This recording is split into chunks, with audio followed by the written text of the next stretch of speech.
जाति पाति पूछे नहीं कोई, हरि को भजे सो हरि का हो। दरबार के बाहर लिख के लगाया हमने इसी से।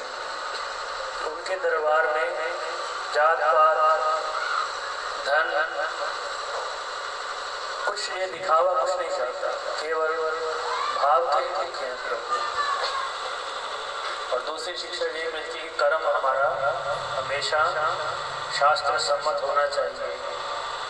चाहे जितने मर्जी हम पुण्य कर्म करें, लेकिन यदि पाप कर्म हम करते हैं तो हमारा फिर कल्याण जो संभव नहीं है। इसलिए आप सभी को भगवान ने बहुत बढ़िया अवसर दिया है। पहली बार हो रहा है प्रोग्राम। हाँ, बहुत अच्छा है, बहुत अच्छा।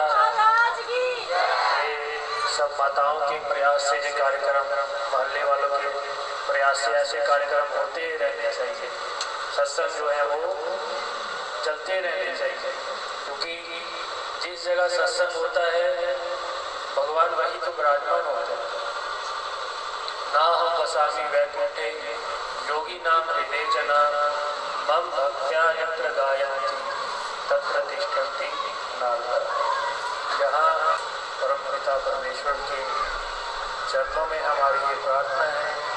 इसी प्रकार से आप सब लोगों का मन जो है वो प्रभु के भजन में लगा रहे। आपके जो छोटे छोटे बच्चे हैं ये कथा सुनते रहे, क्योंकि कथा सुनेंगे तो इनके मन में बुरे विचार नहीं आएंगे।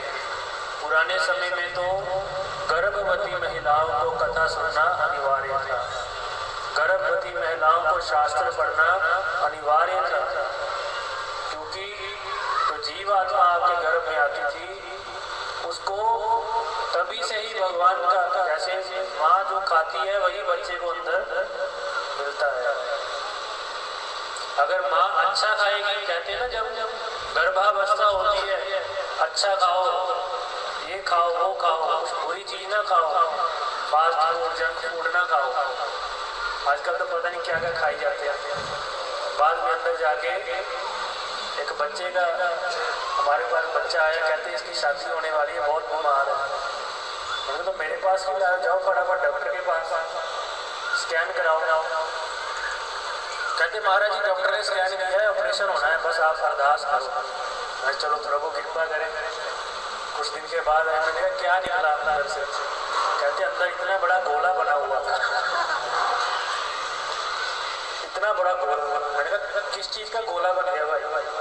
कहते जी मोमोस बड़े खाते हैं, वो मोमो जो होते हैं, मोमोस इतना खाती थी और मोमोस अंदर जम गए।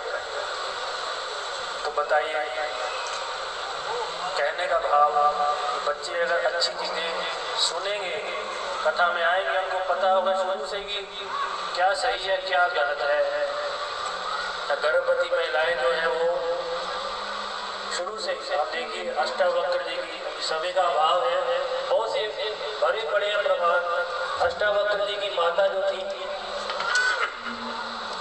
संतों का संग करना शुरू कर दिया था, क्योंकि उनके पति को जो बिंदु पंडित थे उन्होंने शास्त्रार्थ में पराजित किया, उनकी मृत्यु हो गई।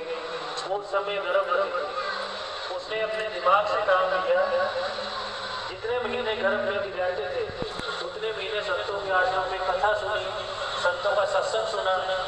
परिणाम स्वरूप इतने महान हो उनके जो आगे संतानें हो। तो कहने का अभिप्राय है कि कथा में आओगे तो आपके जीवन की जो व्यथाएं हैं